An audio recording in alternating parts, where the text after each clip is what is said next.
Bismillahirrahmanirrahim. Assalamualaikum warahmatullahi wabarakatuh. Perkenalkan, nama saya Fauzan Safari, boleh dipanggil Fauzan.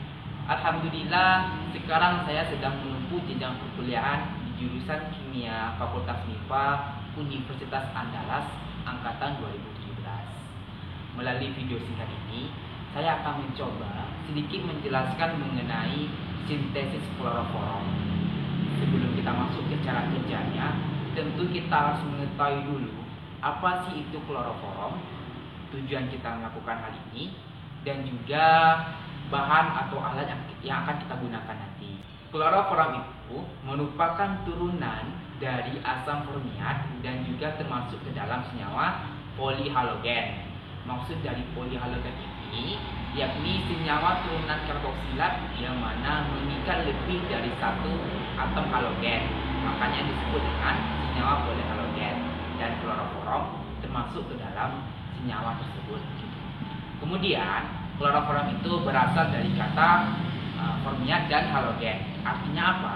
Artinya struktur senyawa dapat diturunkan dari asam formiat dengan menggantinya dengan atom halogen. Nah, itu untuk kloroforum yang memiliki titik didih 61,2 derajat Celcius. Titik didih ini kondisi di mana senyawa atau larutan tersebut panas dan mendidih gitu.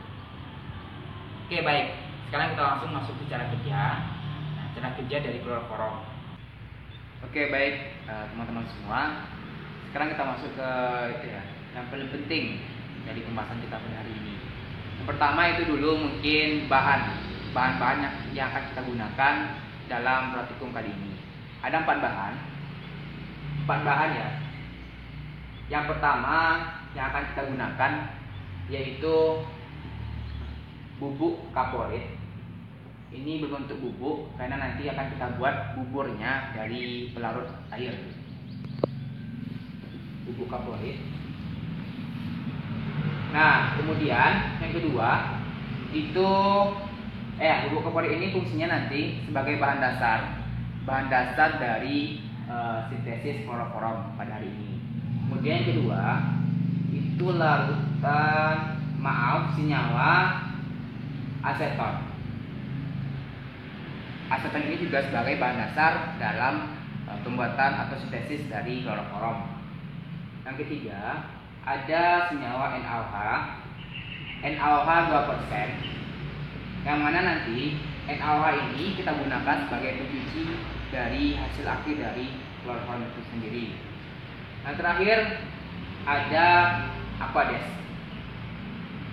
ya. Aquades nanti kita gunakan dalam berbentuk seperti labu semprot ya teman-teman. Maaf gambar kurang bagus.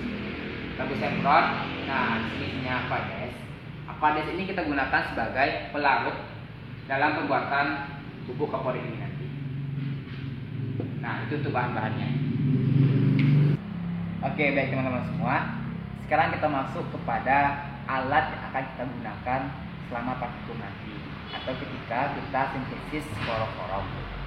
Nah, di sini nanti saya akan menggambarkan ya secara utuh susunan alat nanti yang akan kita lakukan di laboratorium.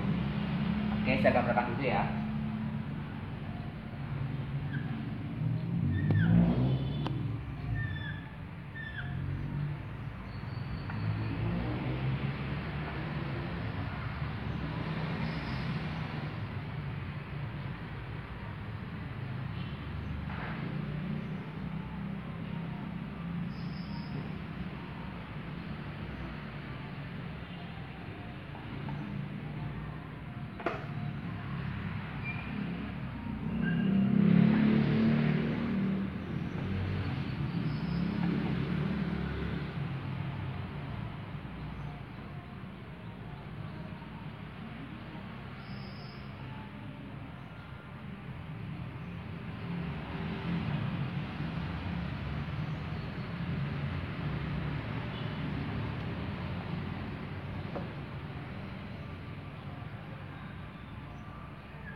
Oke, baik teman-teman.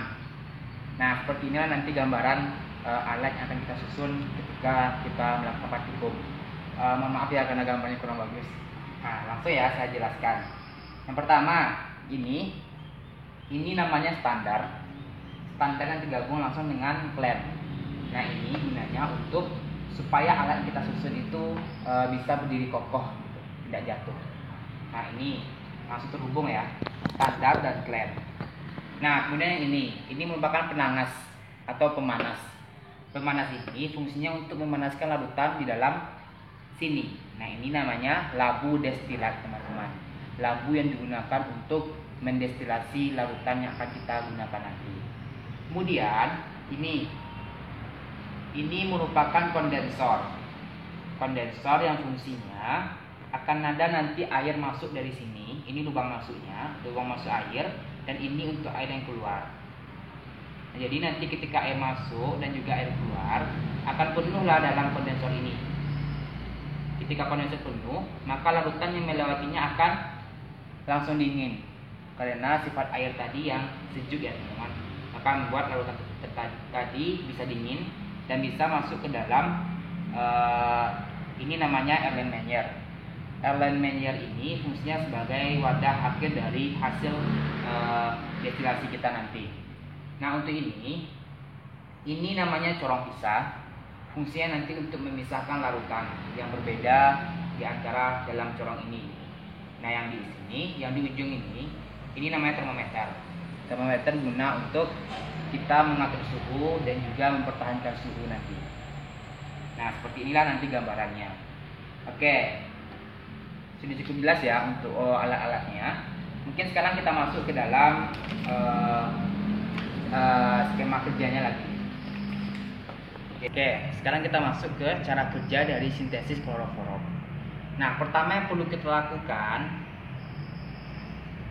kita buat dulu bubur kaporit yang nanti fungsinya sebagai bahan dasar dari kloroforum itu sendiri, pembuatan kloroforum. Dengan cara kita ambil bubuk kaporit tadi sebanyak 20 gram. Kita masukkan ke dalam labu destilat 20 gram tadi. Nah, setelah itu kita tambahkan pelarut. Pelarut di sini kita gunakan Aquades ya. Kita bisa menggunakannya dengan bantuan labu semprot di sini ya. Ini Aquades isinya. Kita masukkan Aquades itu sebanyak 250 ml ke dalam labu destilat yang telah isi dengan bubuk kaporit tadi. Sehingga di sini akan terbentuk nanti bubur kaporit. Nah, bubur ini kita panaskan menggunakan pemanas. Ini pemanasnya kita letakkan di atas sini labu destilat tadi kita panaskan sampai nanti terbentuk busa. Nah, setelah terbentuk busa, nanti berbusa-busa di sini, kita angkat lagi, kita dinginkan dengan cara ini ya, kita angkat lagi karena terbentuk busa tadi ya. Kita dinginkan lagi dengan cara kita gunakan kain basah gitu. Guna untuk menstabilkan lagi bubur kaporit tadi. Menggunakan kain basah juga bisa. Kain basah, anggap ini kain basah ya. Ini sudah dikasih air, dibasahi. Kita oleskan di sekitar labu destilat ini. Nah, setelah itu sembari ini menunggu ya, kita buat lagi larutan aseton. Bukan kita buat ya, kita masukkan larutan aseton ke dalam corong pisah. Di sini ya, ini yang kedua. Yang kedua, kita masukkan aseton ke dalam corong pisah.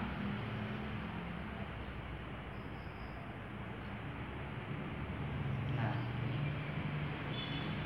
maaf gambarnya kurang bagus lagi ya. Nah, ini aseton isinya.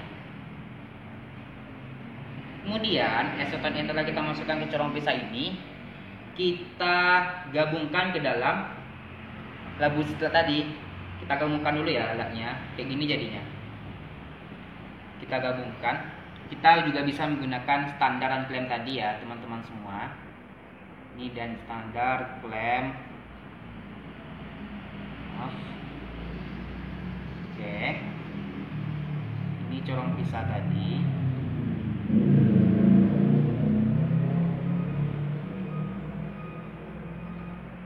Ini labu destilasi dan ini penangas.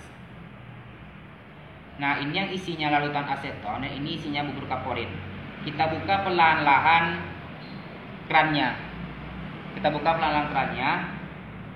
Sembari dipanaskan ya. Ini udah hidup penangasnya. Kita buka pelan-pelan kerannya, kita panaskan sampai nanti aseton di sini habis. Oke, habis asetonnya kita pelan-pelan sampai habis di sini. Nah, habis itu setelah ini terisi penuh dengan bubur kaporit dan juga aseton, lalu kita lakukan destilasi. Bentar ya teman-teman, kita hapus dulu. Sudah selesai tadi ya. Habis itu kita lakukan destilasi lagi. Kita pasang alat destilasi.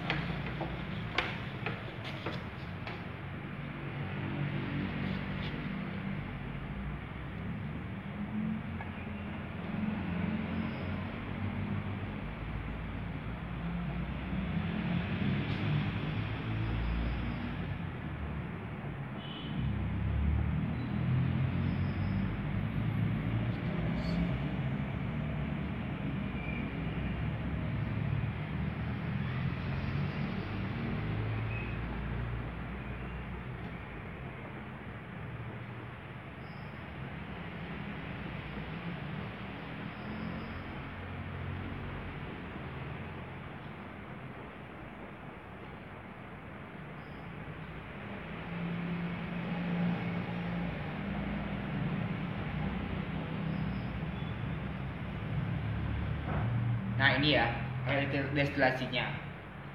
Kita panaskan juga. Nanti uapnya ini akan naik ke atas. Di sini ada kondensor sebagai pendinginnya. Yang mana nanti uapnya nanti akan mengalir ke Ellen Meyer. Disinilah nanti akan terbentuk dua lapisan.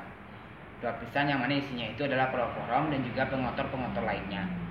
Nah, setelah di sini habis dan sudah mulai banyak terbentuk di sini dua lapisan, kita ambillah Ellen Meyer. Yang di sini ya, pindahkan ke sini. Ini kan sudah terbentuk dua lapisan tadi itu, lapisan atas dan lapisan bawah. Kita ambil saja lapisan bawah. Kenapa? Lapisan bawah ini yang terdiri atas kloroform dan juga pengotor lainnya. Sedangkan atas ini merupakan pelarutnya tadi.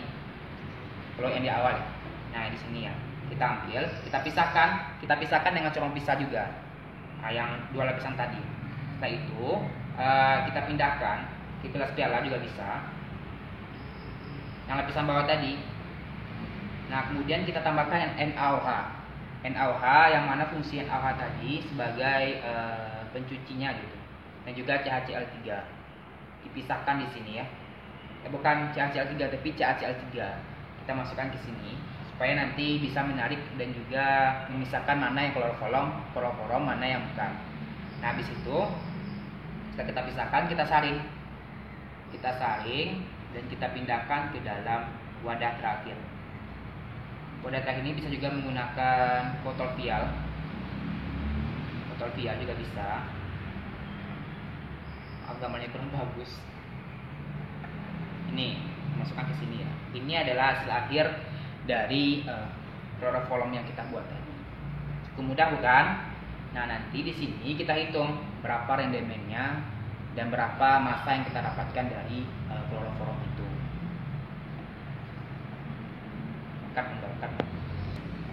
Oke teman-teman, sedikit akan saya jelaskan juga ya. Kenapa di sini tadi terdapat dua lapisan dan kenapa lapisan kloroform terdapat di bawah, sedangkan di atasnya itu lapisan air. Karena kloroform itu memiliki berat jenis yang lebih kecil daripada air. Nah, beberapa ya saya juga lupa ya, intinya kloroform itu memiliki berat jenis yang lebih kecil daripada air sehingga dia akan terletak di bagian bawah. Nah, mana bagian bawah ini nanti akan kita pisahkan dengan corong pisah. Kita masukkan ke dalam gelas piala. Kemudian nanti kita saring menuju aluminium foil. Botol vial maksudnya. Sini nanti kita hitung rendemennya. Rendemen kita bisa cari dengan menggunakan rumus rendemen volume dari percobaan per volume teori kita kali 100%, dapatkan nanti randomnya berapa. Random ini nanti sebenarnya sebagai tingkat keberhasilan kita dalam membuat fluoroforum. Apakah sama dengan teori yang telah ditetapkan ataukah berbeda? Nanti terlihat dari berapa persennya.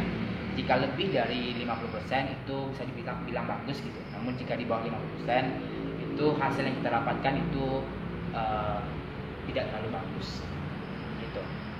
Itu ya teman-teman semua, sedikit penjelasan dari saya mengenai sintesis kloroforum. Nah, semoga teman-teman semua bisa paham dan saya minta maaf tentunya. Kenapa? Karena saya di sini juga masih belajar. Status saya di sini juga masih seorang mahasiswa, bukan seorang dosen. Kecuali sudah dosen atau S1 atau S2 udah lumayan paham lah kan gitu. Nah, sini saya sebagai mahasiswa yang masih belajar juga sama kayak teman-teman semua. Oke, mungkin saya akhiri dengan alhamdulillah ya. Terima kasih atas perhatian dan juga partisipasinya telah menonton ini. Kemudian mohon maaf jika terdapat banyak sekali kesalahan. Karena sesungguhnya kesempurnaan hanya milik Allah Subhanahu wa taala.